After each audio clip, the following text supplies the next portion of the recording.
السلام علیکم سامعین، آپ سن رہے ہیں radio F M 96.6 voice of LCW۔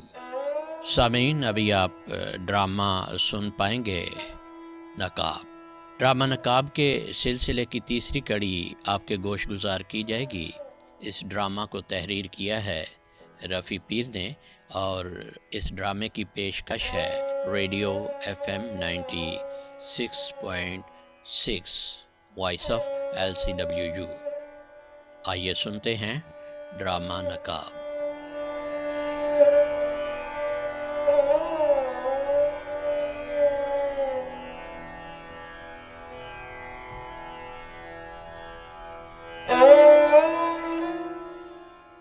وہ روز آئیں باغ کی بارندری میں بیٹھ کر پیروں آتے جاتے مسافروں سے جنگ کے حالات سنا کرتی تھی کہ شاید اسے اپنے محبوب کی کوئی خبر مل جائے۔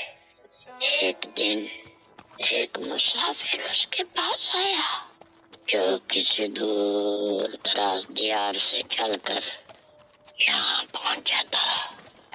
وہ بارہدری کے فرش پر روزانہ بیٹھا اپنے سفر کے حالات نعید کو سنا رہا تھا کہ دفعتاً اس مرض کا دورہ اس پر پڑا اور ہماری حزین وادی پر ہلاکت کے دروازے کھل گئے۔ وہی مسافر یہ وبا کہیں سے اپنے ساتھ لے کر آیا تھا۔ وہ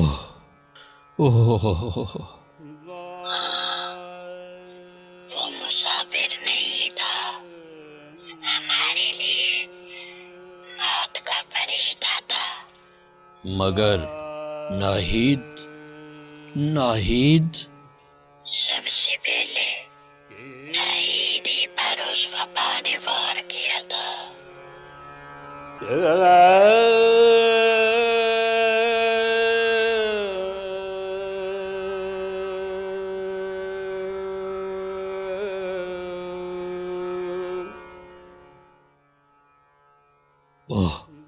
مگر ناہید محل، اس کی تباہی کا کیا سبب ہے؟ محل میں وبا کی بہت شدت تھی، ایسے کسی کا جاں بھرا ہونا ممکن نہ تھا۔ اس لیے نعید نے اسے طلب کر دینے کا حکم دے دیا اور نعید مال کو جلا کر راکھ کا ڈھیر کر دیا گیا۔ الہی، تو پھر وہ زندہ ہے؟ ناہید زندہ ہے تو پھر وہ دنیا کے کسی گوشے میں بھی ہو، میں اس کا کھوج نکال لوں گا۔ اچھا، تمہارا بے حد شکریہ۔ خدا حافظ۔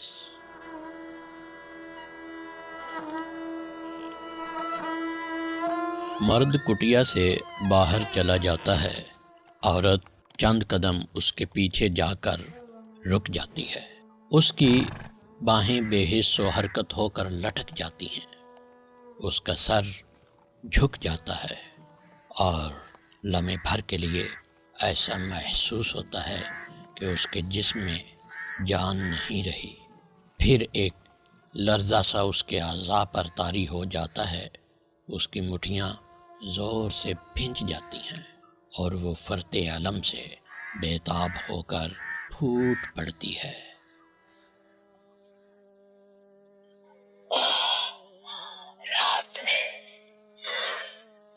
رافع، تم کہاں چلے گئے؟ اے رب العزت، ستم دیدہ دل کو سہارا دے، میری جانے زار کو تسکین عنایت کر، مجھے صبر کی قوت اور تسلیم و رضا کی معرفت سے آراستہ کر، تاکہ اس امتحان میں میرے قدموں کو لغزش نہ ہو، اور رافع کو اس بات کا شعور عطا کر کہ وہ محرومی اور مجبوری میں بھی اس چیز کی قدر کر سکے جو عطا اسی کی ہے۔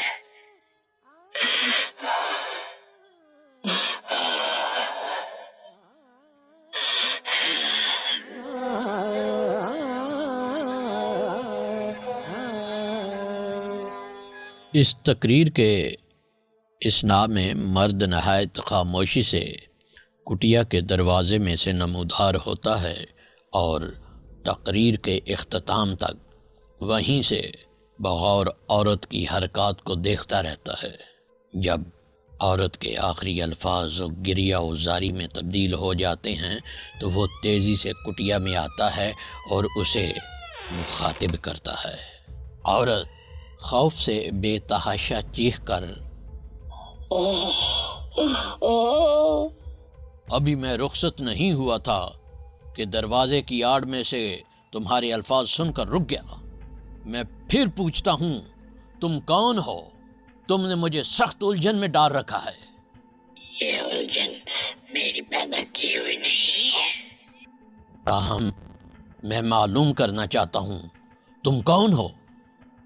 میرے قریب مت آنا۔ تم میری بات کا جواب دینے سے کیوں کتراتی ہو؟ تم مجھ سے اتنی خوف زدہ کیوں ہو؟ تم اپنے چہرے سے نقاب کیوں نہیں اٹھاتی؟ عورت مدافعانہ حرکت کے ساتھ جلدی سے نقاب پر ہاتھ رکھتے ہوئے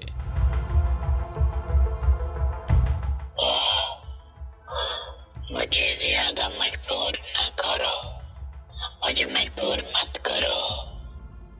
میں نے تمہارے الفاظ سن لیے ہیں۔ تم نے مجھے اپنی دعا میں کیوں شریک کیا؟ میری زندگی سے تمہیں کیا نسبت ہے؟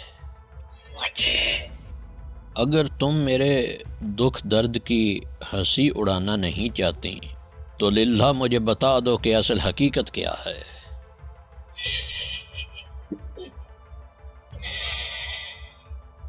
ٹھیک ہے۔ تمہاری باتوں سے میں نے محسوس کیا ہے کہ تم ضرور کچھ جانتی ہو جسے ظاہر کرنے سے تم گریز کر رہی ہو۔ نہیں، بالکل بھی نہیں، بالکل نہیں۔ میرے قریب مت آنا، پیچھے ہو جاؤ، پیچھے ہو جاؤ۔ اور کچھ نہیں، تم مجھے صرف اتنا ہی بتا دو کہ ناہید زندہ ہے یا نہیں۔ میں تم سے اور کچھ نہیں مانگتا۔ مجھے کیوں دکھ دے رہے ہو؟ جب میں تمہارے قریب آتا ہوں تو تم ہراساں ہو کر مجھ سے دور کیوں چلی جاتی ہو؟ بس میرے پاس مت آنا۔ بس صرف ایک بار نقاب اٹھا کر مجھے اپنا چہرہ دکھا دو۔ میں منت کرتا ہوں، مجھے اپنا چہرہ دکھا دو۔ للہ مجھے اپنا چہرہ دکھا دو۔ کیا تم سمجھتے ہو کہ اگر میں نے اپنا نقاب چہرے سے پلٹ دیا تو شاید تمہیں ناہید کا جمال جہاں افروز نظر آ جائے؟ نادان پردیسی، یہ محض تمہارے بول ہے۔ تو پھر تم کون ہو؟ جب تک میں خود تمہیں اپنا نام نہ بتا دوں، میرا چہرہ دیکھ کر تم کیسے معلوم کر لو گے کہ میں کون ہوں؟ میں پہچاننے کی کوشش کروں گا۔ ناہید جمال کی خدمت میں 20 کنیزیں ہوا کرتی تھی۔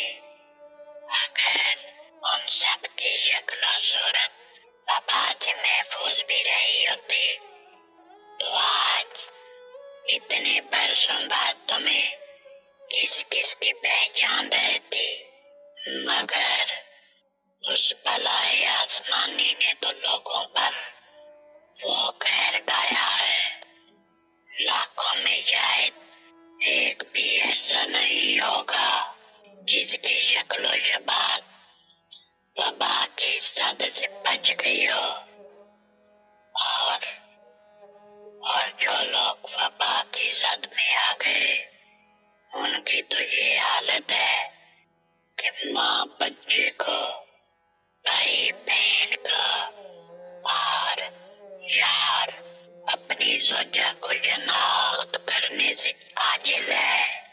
میرے رب، یا اللہ، یا الہی، پھر تمہاری شناخت یہاں کیا کام دے گی؟ ہاں، شاید تم ٹھیک ہی کہتی ہو۔ تم ابھی ایک شخص کو وہاں نیچے پہاڑ کے دامن میں کھنڈروں کے آس پاس بھٹکتا ہوا دیکھ کر آئے ہو۔ ہاں ہاں، وہ بڈھا۔ تم شاید ابھی تک اسی غلط فہمی میں ہو کہ وہ ایک دست و پا بریدہ پیر 100 سالہ ہے جو اپنی زندگی کے دن پورے کر رہا ہے۔ اچھا، ہاں ہاں، وہی انسانی گوشت پوش کا ایک مہیب کھنڈر۔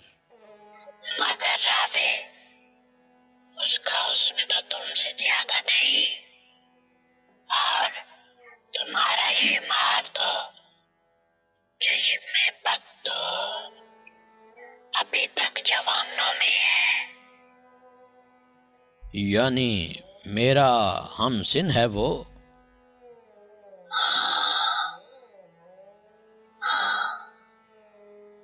وہ اوہ، مجھے اس کے تصور سے ہی خوف آتا ہے۔ پھر تم میری صورت دیکھ کر کیسے بتا سکو گے کہ میں کون ہوں؟ اوہ، تو تم بھی؟ تم شاید سمجھتے ہو کہ میں بھی ایک رسیدہ اور ضعیف و ناتواں بڑھیا ہوں، تاہم اگر نئی جمال بانو یہاں ہوتی تو وہ تمہیں بتا دیتی کہ اس کے اور میرے حسن و جمال اور سن و سال میں ذرہ برابر فرق نہیں۔ وہ تمہیں جانتی تھیں؟ بہت اچھی طرح، بہت اچھی طرح۔ اس لمحے یہ تصور شاید تمہارے لیے دشوار ہو، تاہم آج سے صرف 4 برس پہلے میں بھی ایک حسین عورت تھی، نئے جمال بانو کی طرح۔ میرے حسن و جمال کا شعلہ بھی دور دور تک تھا، اور بڑے بڑے سر پر آوردہ روزگار میری نگاہ التفات کے ایک اشارے اور میرے ہونٹوں کے ایک تبسم کے لیے نقد جان کی پیشکش کرنے کو سعادت جاوید تصور کیا کرتے تھے۔ ہم ہم ہم تو پھر تم کون ہو؟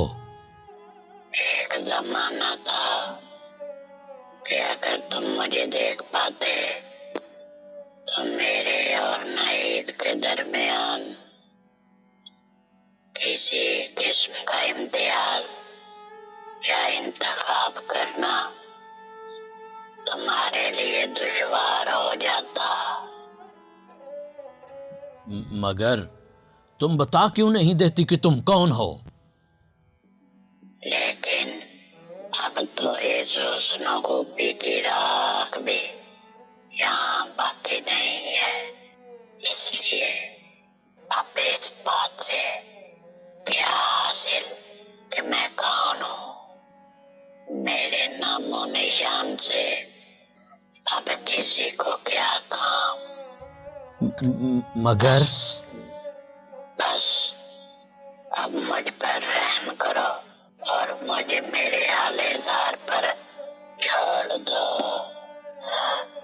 مجھے چھوڑ دو، بس یہاں سے چلے جاؤ یہاں سے۔